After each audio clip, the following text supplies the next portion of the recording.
Who owns you? You don't even own you. God owns you. And that's in conflict with our state. Our state is acting like it owns you. The federal government acts like it owns you.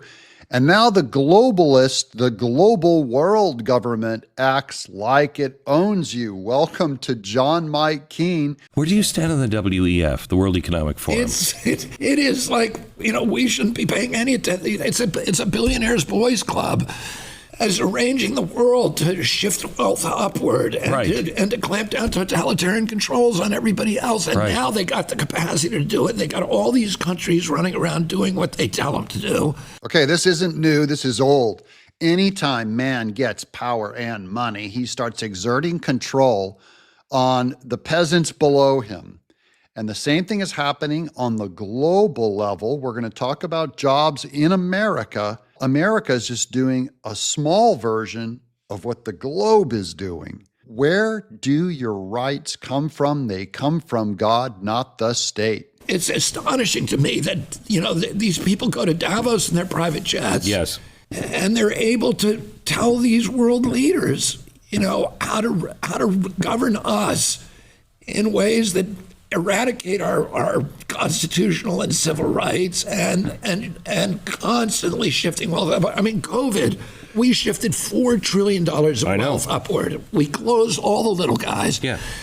And Home Depot was open, rich, but and Google, and they're all colluding with each other to censor the people who were like me who were complaining about it. Now, this same globalist, unelected body, this is why Marxists don't believe in borders. They get away with it because they don't even believe in not just that there's borders between countries, but that's what allowed this kind of globalist, monstrous network, which is, we've heard John Kerry speak about ending free speech, the dangers of free speech within our country and misinformation. Hillary Clinton, the same thing. And by the way, globalism, it even affects us here on YouTube. We weren't affected by an American health organization. We were affected by the World Health Organization, the world. Here's Dusty Devers. The state is not God. In the compulsory income and property tax, the state claims ownership over the first fruits of people's work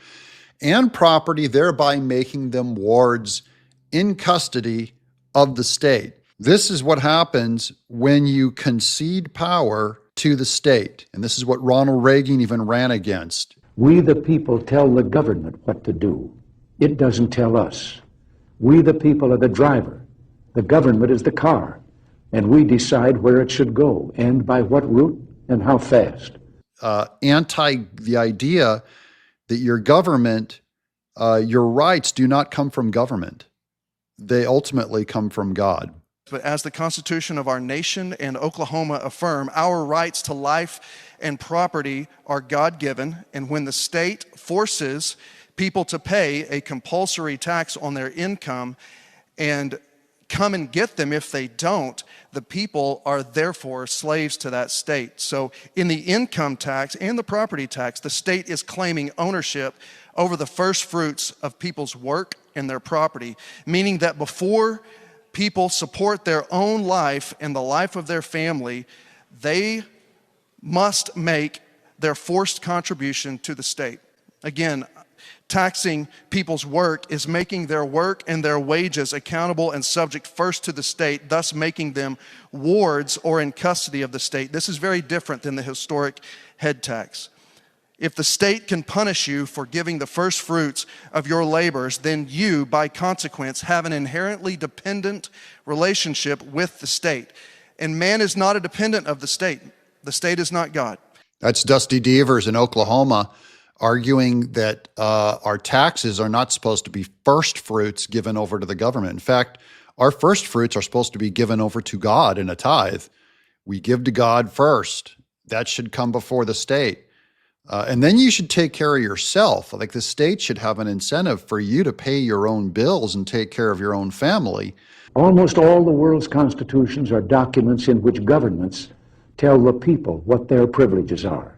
Our Constitution is a document in which we, the people, tell the government what it is allowed to do. Our work is ours to give a tithe back to God, and then to pay for our needs, our food, our rent, our family, then the leftovers should be given to the government. We, the people, are free. And I hope we have once again reminded people that man is not free unless government is limited. There's a clear cause and effect here that is as neat and predictable as a law of physics. As government expands, liberty contracts. I'm John Mike Keene.